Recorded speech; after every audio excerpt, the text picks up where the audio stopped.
Hello students. Next हम बात करेंगे डेरिवेटिव ऑफ पैरामीट्रिक फंक्शन के बारे में। तो सबसे पहले देखिए पैरामीट्रिक फंक्शन होता क्या है।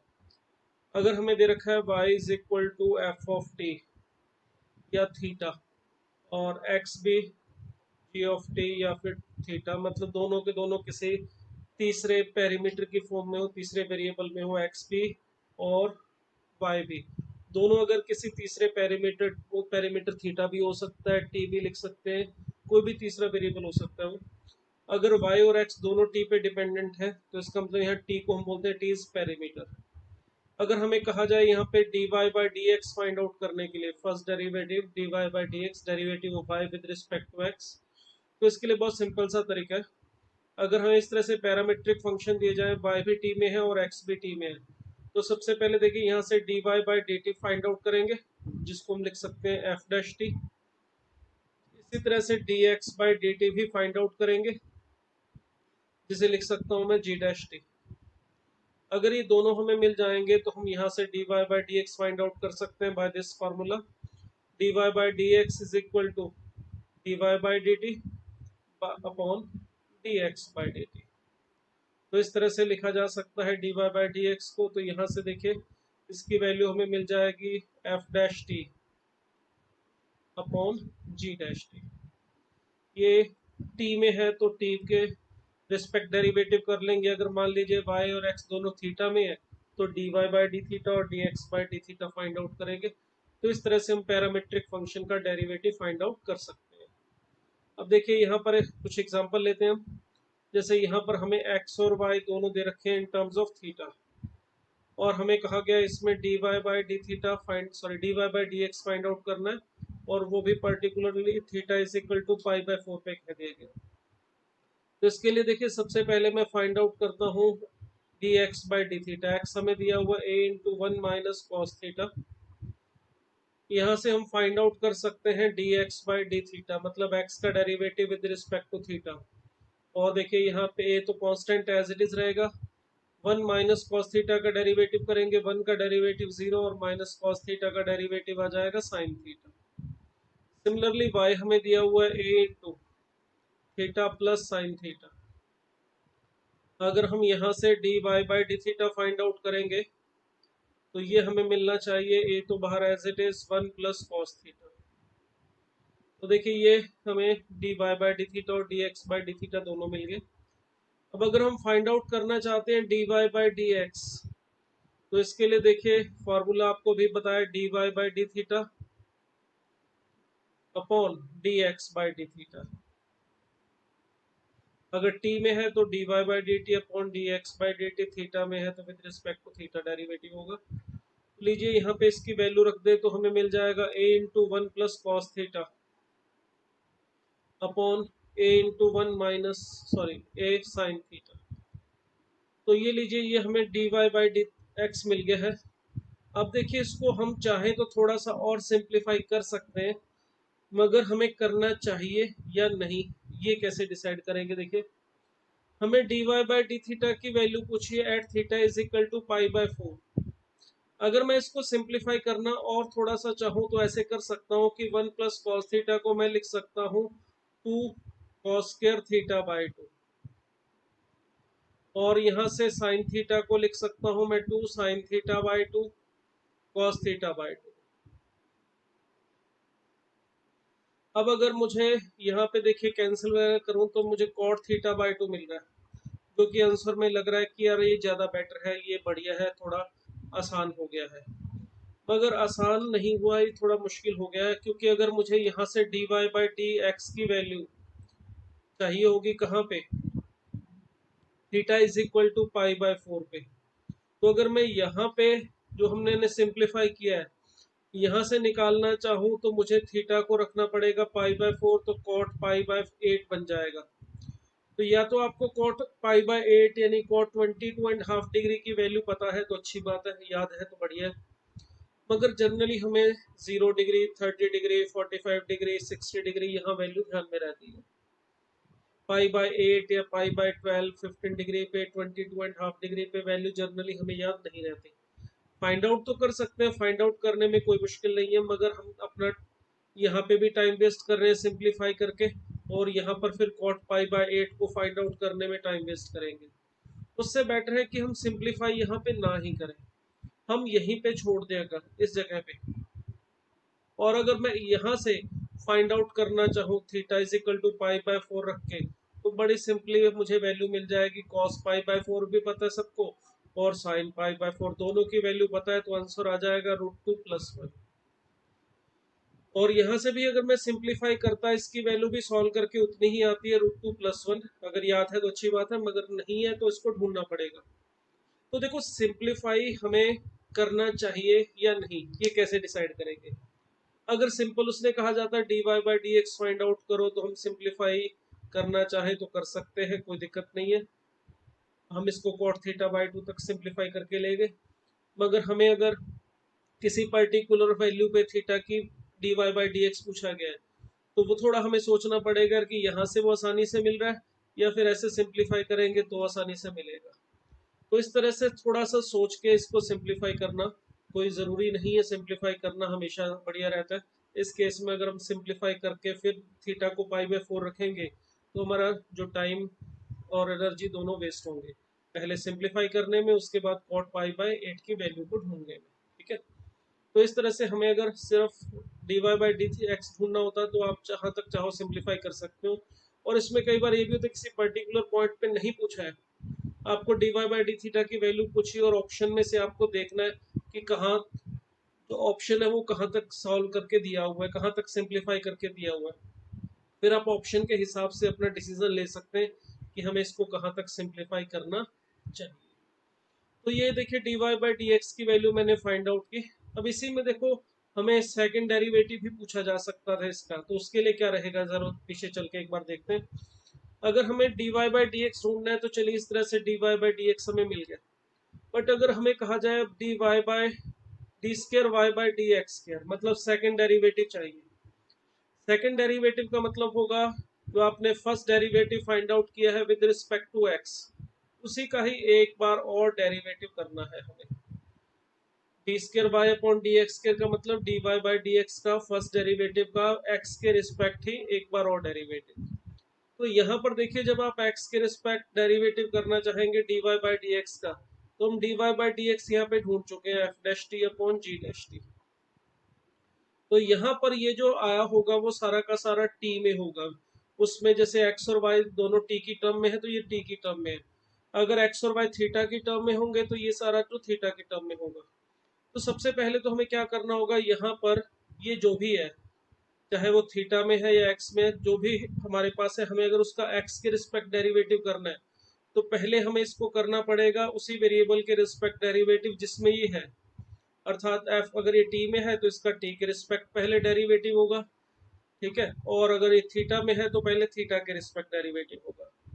जब आप इसका इसी वेरिएबल के रिस्पेक्ट डेरिवेटिव कर लेंगे तो उसके बाद हमने क्योंकि एक्स के रिस्पेक्ट डेरिवेटिव करना था, तो यहाँ पे dt/dx साथ में और मल्टीप्लाई हो जाएगा। अगर ये थीटा में है तो dθ/dx यहाँ पे और मल्टीप्लाई करना पड़ेगा। फॉर एग्जाम्पल यहीं पर मैं जो भी हमने किया एग्जाम्पल, इसमें देखिए हमने dy/dx फाइंड आउट किया और इसकी वैल्यू हमने फाइंड आउट कर ली है cot θ/2। इसी में अगर हमें कहा जाए d²y/dx² फाइंड आउट करने के लिए, हमने dy/dx फाइंड आउट किया है cot θ/2, यहाँ तक पहुँच गए थे, सिंप्लीफाई कर लिया हमने। ठीक है, अगर अब मुझे चाहिए ये dy/dx है और हमें चाहिए अगर अब d²y/dx², d²y/dx² का मतलब जो dy/dx है हमारा, इसका x के रिस्पेक्ट ही एक बार और डेरिवेटिव करना है हमें। तो इसके लिए क्या करेंगे, सबसे पहले देखो dy/dx जो था हमारा वो था cot θ/2। तो सबसे पहले तो इसका थीटा के रिस्पेक्ट ही डेरिवेटिव करना पड़ेगा। अगर मैं इसका थीटा के रिस्पेक्ट डेरिवेटिव को लिखना चाहूँ तो इस तरह से लिखूंगा, पहले इसका with respect to theta derivative cot θ/2 का, फिर साथ में dθ/dt, सॉरी dx, क्योंकि हमने डेरिवेटिव करना है x का और ये थीटा में है। तो cot θ/2 का जो डेरिवेटिव है होगा -cos x² θ/2, फिर θ/2 का डेरिवेटिव होगा वो होगा 1/2। ठीक है, ये करने के बाद साथ में D theta by d x multiply में भी है, उसकी वैल्यू देखिए कहाँ से आएगी। अभी हमने D x by d theta find out किया था, ये रहा हमारा D x by d theta. इसकी वैल्यू आ रही थी ए साइन थीटा, तो इसका रेसिप्रोकल करेंगे तो D theta by d x की वैल्यू 1 बाय ए साइन थीटा, यहाँ पे रख देंगे 1 अपॉन ए साइन थीटा। आप यहीं पर छोड़ना चाहें यहाँ पे छोड़ सकते हैं, थोड़ा सिंप्लीफाई और करना चाहें तो और भी कर सकते हैं थोड़ा बहुत। तो क्या हो सकता है इसमें सिंप्लीफिकेशन, यहाँ पे या तो आप इसको साइन कॉस में बदल लो या इसको साइन थीटा बाई 2 में बदल सकता हूँ। तो अगर मैं इसको पहले कॉसेक स्क्वायर को नीचे लाके लिख दूँ साइन स्क्वायर थीटा बाई 2, और इस साइन थीटा को भी मैं लिख सकता हूँ 2 sign theta by 2 cos theta by 2। तो देखिए हमें मिल जाएगा -1/4a sine cube theta by 2 cos theta by 2। यहाँ छोड़ना चाहे यहाँ छोड़ सकते हैं, चाहो तो इसको नीचे जो रखा हुआ है साइन और कॉस, इसे ऊपर ले जाके ऐसे भी लिख सकते हो cosec cube theta by 2, cos का ऊपर ले जाके लिख सकते हैं सेक थीटा बाई 2। तो ये कहाँ तक सिंप्लीफाई करना है, यहाँ पे छोड़ना है या फिर यहाँ तक करना है, वो डिपेंड करता है। आप ऑप्शन में देख लीजिए कहाँ तक उसने किया हुआ सिंप्लीफाई। ऑब्जेक्टिव में कर रहे हैं, अगर ऑब्जेक्टिव में नहीं कर रहे सब्जेक्टिव में कर रहे हैं तो आपकी इच्छा है। बोर्ड के अंदर जैसे ये क्वेश्चन आपको मिलता है तो उसमें तो कुछ अगर लिखा हुआ है prove that d y by d x से d square y by d x square is equal to this, तो जिसके इक्वल प्रूव करने के लिए कहा है वहां तक आपको ले जाना पड़ेगा उसे सिंप्लीफाई करके। अगर कुछ नहीं मेंशन किया है तो भाई आप अपनी इच्छा से यहाँ पे भी छोड़ सकते हो, चाहो तो इसको कॉसेक में कन्वर्ट करके छोड़ सकते हो, एक ही बात है, कोई फर्क नहीं पड़ेगा। चलिए एक एग्जांपल और ले रहा हूँ। इस क्वेश्चन को पूछने का जो दूसरा ढंग होता है वो इस तरह से भी होता है कि आपको यहाँ पे एक फंक्शन का डेरिवेटिव बोला जाता है दूसरे के रिस्पेक्ट करने के लिए। जैसे यहाँ इस फंक्शन का फर्स्ट वाले का इसके सेकंड वाले के रिस्पेक्ट डेरिवेटिव करने के लिए बोला है, और एक्स के ऊपर भी ये कंडीशन हमें लगा के दे दी गई है। तो इस टाइप के क्वेश्चन में क्या होगा, जिसका आपको डेरिवेटिव करना है उसे एक नाम दे लीजिए। तो मैं मान लेता हूँ y है हमारा tan inverse root of 1 minus x square upon x, इसे हमने y नाम दे दिया। और ये जो सेकंड वाला है जिसके रिस्पेक्ट डेरिवेटिव करना है इसे मैं z लिख लेता हूँ। तो cos inverse 2x root of 1 minus x square, इसको हमने z लिख लिया है, ठीक है। अब हमने फाइंड आउट करना है y का derivative with respect to z, यानी कुल मिला के हमें dy बाई dz ढूंढने के लिए कहा गया है। तो y z की टर्म सॉरी x की टर्म में है, z भी x की टर्म में, तो देखिए यहाँ पेरीमीटर हो गया हमारा x। तो अगर मुझे dy बाई dx ढूंढना है तो हमारे रूल के अकॉर्डिंग, पैरामीट्रिक रूल के अकॉर्डिंग इसकी वैल्यू होनी चाहिए dy by dx upon dz by dx। मुझे यहाँ पे z का और y का दोनों का derivative with respect to x find out करना पड़ेगा। अब ये इनवर्स ट्रिग्नोमेट्री वाले तो इसमें आपको बताया था सिंप्लीफाई करना पड़ता है, हमें देखना पड़ेगा कि किसको टी पुट करने से ये सिंप्लीफाई हो सकता है। यहाँ पर भी इनवर्स है, देखिए इसमें सिंप्लीफाई करने के लिए root of a square minus x square दिखाई दे रहा है मुझे यहाँ पर भी और यहाँ पर भी। तो इसके लिए मैंने आपको सिंप्लीफिकेशन का तरीका बताया था, अगर root of a square minus x square दिखाई दे तो x is equal to a sine theta या ए कॉस थीटा रख सकते हैं। तो इन दोनों में सेम सब्स्टिट्यूशन से काम चल सकता है। तो हमें पुट करना चाहिए, एक्चुअल में हम चाहते तो है एक्स की जगह पर साइन थीटा रखना, ए की वैल्यू 1 है तो x is equal to a sine theta का मतलब x is equal to sine theta. मगर आपको बताया था सब्स्टिट्यूशन जब भी करना है इनवर्स ट्रिग्नोमेट्री से स्टार्ट करना है, यानी sine inverse x is equal to theta, ये रखोगे तो x is equal to sine theta अपने आप ही बन जाएगा। आप चाहो तो कॉस थीटा भी रख सकते हो, कॉस इनवर्स एक्स को थीटा रख लो तो उससे हो जाएगा। अगर मैं कॉस इनवर्स एक्स को थीटा रखूं तो x is equal to cos theta हो जाएगा। तो आपकी इच्छा है, दोनों में से जो भी करना चाहें आप कर सकते हैं। अगर हम x is equal to cos theta रख रहे हैं और थीटा की वैल्यू अगर हम सीधा यहाँ से देख के बोले तो हम कहेंगे 0 से पाई, क्योंकि कॉस इनवर्स के एक्स की जो रेंज होती है, कॉस इनवर्स एक्स की वैल्यू जो होती है वो 0 से पाई के बीच में लाई करती है। बट यहाँ पे देखिए आपको x की जो वैल्यू है वो ये बाउंडेशन लगा के बता रखा है 1/√2 से लेके 1 के बीच में लाई कर रही है। अगर x 1/√2 से 1 के बीच में लाई कर रहा है तो आप जरा cos इनवर्स x का ग्राफ देखिए, ये इस तरह से होता है 1 और -1। अगर x की वैल्यू -1 से 1 के बीच में जाती तो cos इनवर्स x की वैल्यू 0 से पाई के बीच में लाई करती। मगर अब हमारा x जो है वो 1/√2 से लेके सिर्फ 1 के बीच में ही लाई कर रहा है, और 1/√2 पे जो वैल्यू होती है cos इनवर्स की वो होती है π/4। तो यहाँ से अगर आप देखेंगे, अगर x हमारा सिर्फ 1 से लेके √2 के बीच में लाई करेगा तो थीटा की वैल्यू यानी कि cos इनवर्स x की जो वैल्यू है वो लाई करेगी 0 से लेके π/4 ओनली, जिसमें 0 और π/4 पे भी मैंने इक्वल टू नहीं लगाया है क्योंकि यहाँ पर x के ऊपर x के लिए भी यहाँ पे इक्वल टू का साइन नहीं था। मतलब यहाँ पे जो थीटा है हमारा वो 0 से π/4 इंटरवल में लाई करेगा, 0 से पाई नहीं होगा। वो तब होता अगर x की वैल्यू बोली जाती 0 से 1, सॉरी -1 से 1, या x के ऊपर कोई बाउंडेशन ना दी जाती तो मैं cos इनवर्स x की वैल्यू -1 ये मान के कि x -1 और 1 के बीच में कहीं पर भी जा सकता है तो लिखता थीटा लाइज बिटवीन 0 टू पाई, मगर अब नहीं लिख सकता। इसलिए बताता हूँ बार बार कि जब भी ऐसे x के ऊपर कोई बाउंडेशन दे रखी हो तो उसको ध्यान से देखना है, उसके अकॉर्डिंग ही हमें सारा कुछ प्लान करना है, सोचना है। यहाँ पर केसेस बनाने की जरूरत है या नहीं वो यहीं से पता चलेगा। चलिए सब्स्टिट्यूशन करते हैं यहाँ पे पहले। तो हमें यहाँ पर क्या मिलेगा देखिए, y इज इक्वल टू था हमारा tan inverse root of 1 minus x square upon 1 plus x, sorry upon x, और z हमारा था cos inverse 2x into root of 1 minus x square. तो इसमें रखिए x की जगह पर cos थीटा, तो यहाँ पे मिल जाएगा हमारा tan inverse root of 1 minus cos square theta upon cos theta. और यहाँ पे देखिए ये मिलेगा tan inverse cos theta, sorry sine theta का मोड, मगर मोड में नहीं लगा रहा हूँ। कारण ये है कि जो थीटा है हमारा वो हमें पता है 0 से π/4 के बीच में लाई कर रहा है, और 0 से π/4 के बीच में साइन पॉजिटिव होता है तो मोड लगाने की जरूरत नहीं है।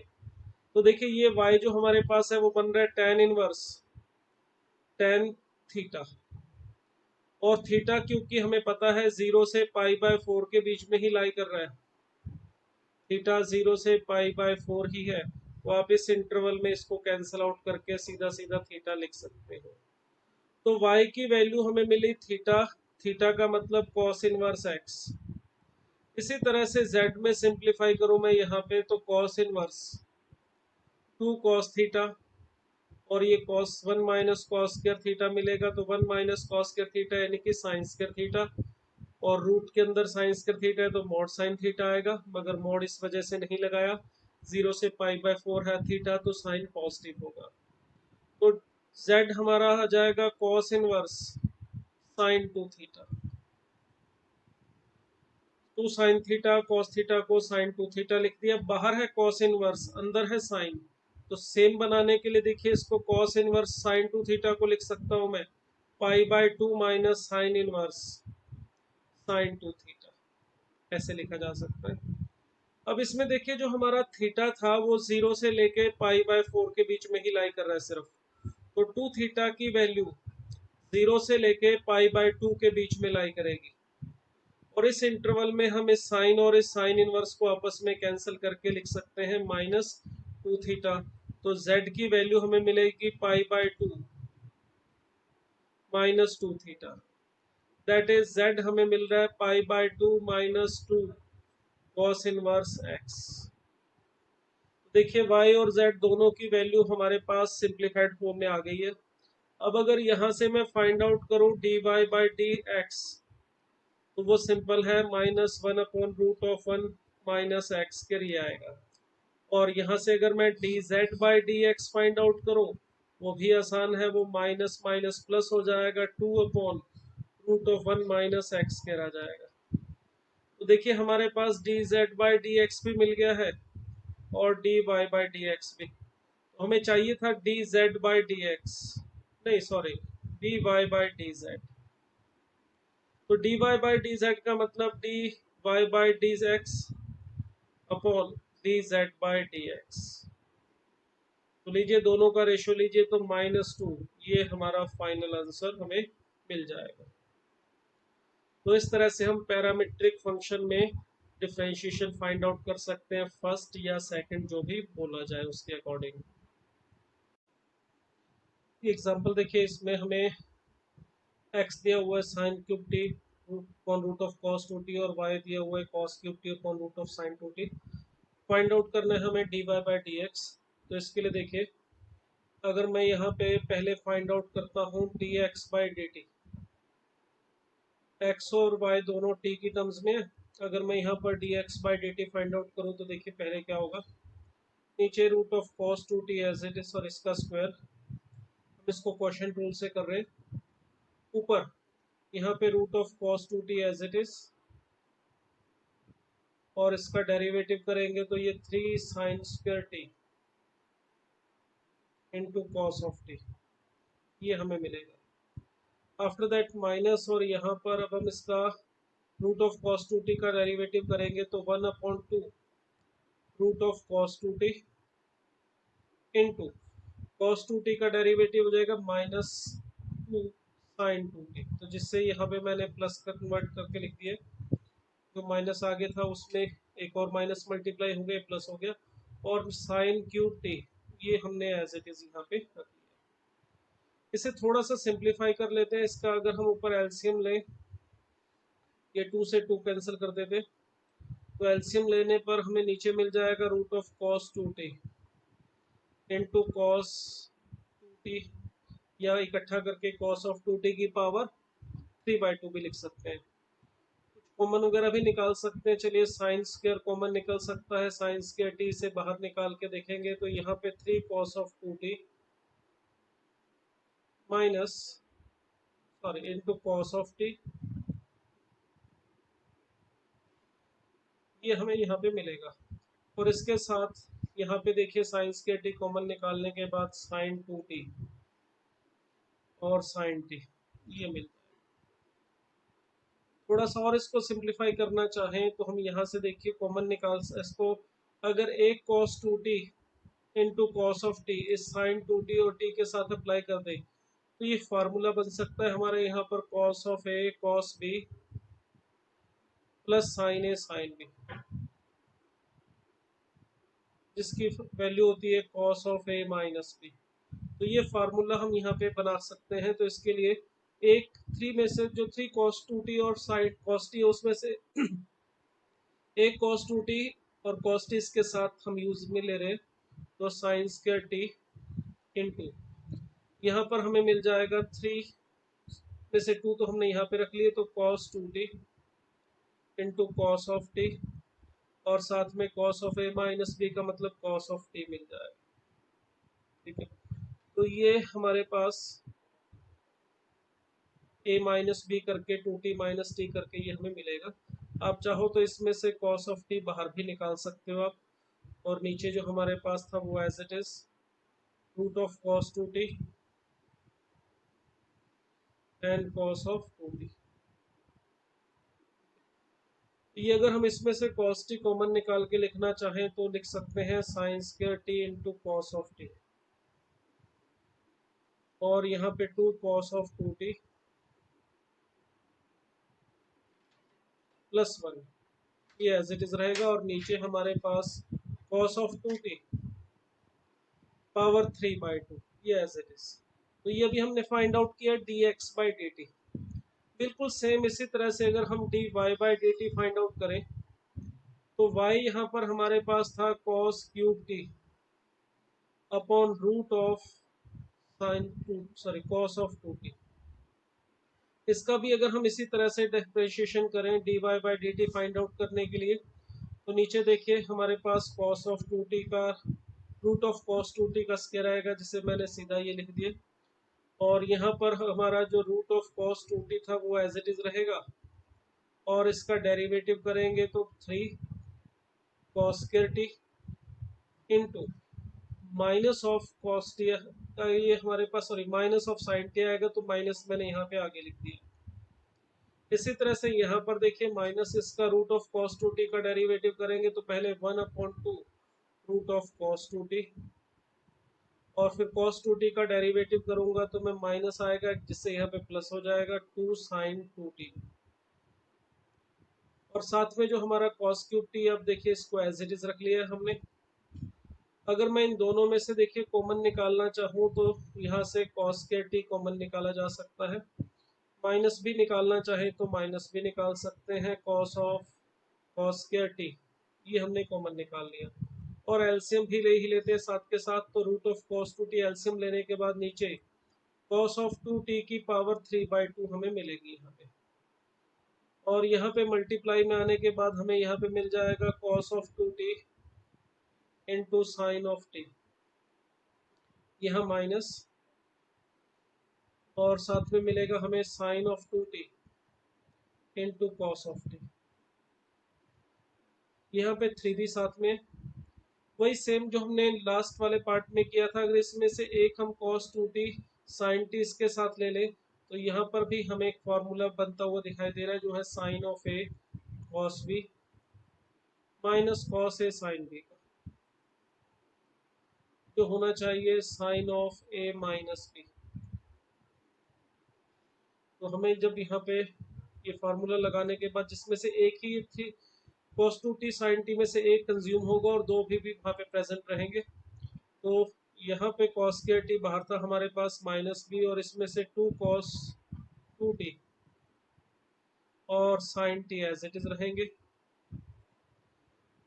इसमें से एक अगर हमने इसमें यूज कर लिया तो हमें मिल जाएगा sine of a minus b, यानी कि 2t minus t minus 2t, जो कि माइनस ऑफ, इस केस में sine of t minus 2t का मतलब साइन ऑफ माइनस t मिलेगा, जिसमें से मैंने माइनस बाहर कॉमन निकाल के यहाँ पे साइन ऑफ t ही लिख दिया है।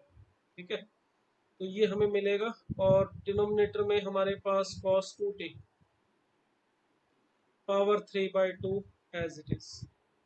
इसमें से भी आप चाहे तो देखिए साइन t कॉमन निकाल सकते हैं बाहर, तो ये बाहर निकालने के बाद हमें dy/dt की वैल्यू मिल जाएगी। तो dy/dt और dx/dt जो हमने अभी फाइंड आउट किए हैं उनको अगर हम यहाँ पे लिखें तो dy/dt हमारे पास था minus cos t into sine of t, और यहाँ पर हमारे पास है 2 cos of 2t minus 1, upon नीचे था हमारे पास cos ऑफ 2t पावर 3/2। इसी तरह से dx/dt जो था हमारा, ये था माइनस नहीं सॉरी इसमें प्लस ही था, sine square t into cos of t,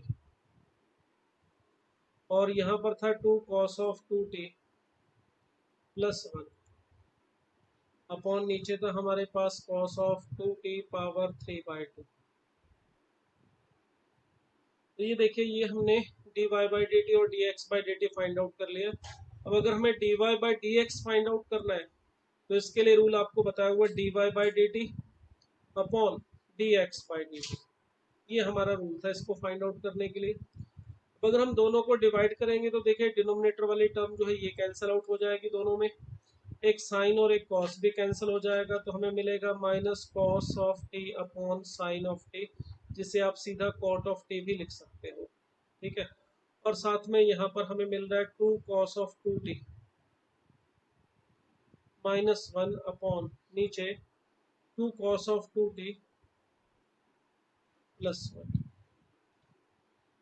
इसे भी अगर हम थोड़ा और सिंप्लीफाई करना चाहें तो किस तरह से कर सकते हैं, देखिए माइनस 1/10t से मैं लिख रहा हूँ, और यहाँ पे जो cos 2t है इसका भी फार्मूला हम tan में ही कन्वर्ट कर लेते हैं, थोड़ा लिखने में आसानी हो तो एक काम करते हैं, हम यहाँ पे जो tan ऑफ t है उसे कुछ एक बार नाम दे देते हैं tan t को। चलिए हम यहाँ पे tan ऑफ t को किसी वेरिएबल से डिनोट कर लेते हैं, चलिए इसको tan ऑफ t को मैं k लिख लेता हूँ, मुझे यहाँ पर क्या मिलेगा -1/k, और 2 cos of 2t cos two theta का फार्मूला लगाएंगे तो 1 minus tan square theta upon 1 plus tan square theta का मतलब 1 minus t square upon 1 plus t square.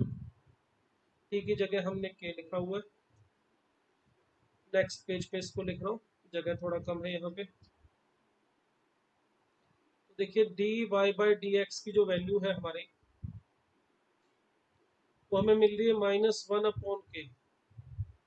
To cos two theta का formula 1 minus tan square theta upon 1 plus tan square theta, ये मैं यहाँ पे लिख रहा हूँ। टेन टी की जगह पर हमने के लिख लिया था तो -1 एज इट इज। इसी तरह से नीचे 2 इंटू 1 माइनस के स्क्वायर अपॉन 1 प्लस के स्क्वायर प्लस 1। अगर इसका एलसीएम लोगे तो ये 1 प्लस के स्क्वायर कॉमन निकाल के कैंसिल हो जाएगा तो -1/k बाहर एज इट इज। जब यहाँ पे आप एलसीएम लेंगे देखिए यहाँ पर अपने को मिलेगा 1 माइनस 3k स्क्वायर अपॉन, नीचे यहाँ पे जब आप एलसीएम लेंगे तो देखिए 3 माइनस के स्क्वायर, ये हमें मिल जाएगा। इसे ज़रा ध्यान से देखें तो ये हमें मिल रहा है 1 minus 3 ten square T upon 3 ten of T minus ten cube T. ध्यान से देखिए ये एक फॉर्मूला बन गया है आपको जो आपने ट्रिग्नोमेट्री में पढ़ा हुआ है, मगर थोड़ा रिवर्स ऑर्डर में बन रहा है। टेन थ्री थीटा का फॉर्मूला होता है हमारा, टेन थ्री थीटा होता है हमारा 3 tan theta minus ten cube theta upon 1 minus 3 ten square theta. तो यही फार्मूला देखिए यहाँ मिलता हुआ दिखाई दे रहा है, बस थोड़ा रिवर्स ऑर्डर में। तो इसका मतलब 1/tan3t, ये हमें इसकी वैल्यू मिल रही है। और इसमें आप इसको ऊपर ले जाके लिखना चाहें तो -cot(3t), ये हमारा आंसर आ जाएगा। ये जो एग्जाम्पल हमने किया है ये मैंने इसलिए आपको करवाया, थोड़ा लेंथी ज़रूर है मगर इसमें सिंप्लीफिकेशन करके देखिए आंसर थोड़ा छोटा बन रहा है। और हमें इस केस में ये सिंप्लीफिकेशन करनी पड़ेगी अगर ऑप्शन में हमें d y upon d x की वैल्यू जो दी जाएगी वो इससे मिलती जुलती दी जाएगी। इतना बड़ा जो था, जैसे हमने सिंप्लीफाई नहीं किया था अभी प्रीवियस पेज पे देखें, तो इस फॉर्म में बहुत कम चांसेस हैं आपको वो इसकी वैल्यू ऑप्शन में दिखाई दे। अगर ऑप्शन में दिखेंगे तो छोटे आंसर दिखेंगे, जैसे cot3t minus cot3t tan3t minus tan3t। तो इसलिए फिर इसको इसी तरह से सिंप्लीफाई करके हमें उस सिंपल आंसर तक ले जाना पड़ेगा, इसीलिए मैंने इसको यहाँ तक सिंप्लीफाई किया है। ये मैं ऑब्जेक्टिव में भी लिख सकता था, ये सीधा भी कह सकते हैं कि prove that d y upon d x is equal to -3 cot t। तो इस तरह से थोड़ा लेंथी जरूर है मगर सिंप्लीफिकेशन करेंगे तो हम यहाँ तक पहुँच जाएंगे।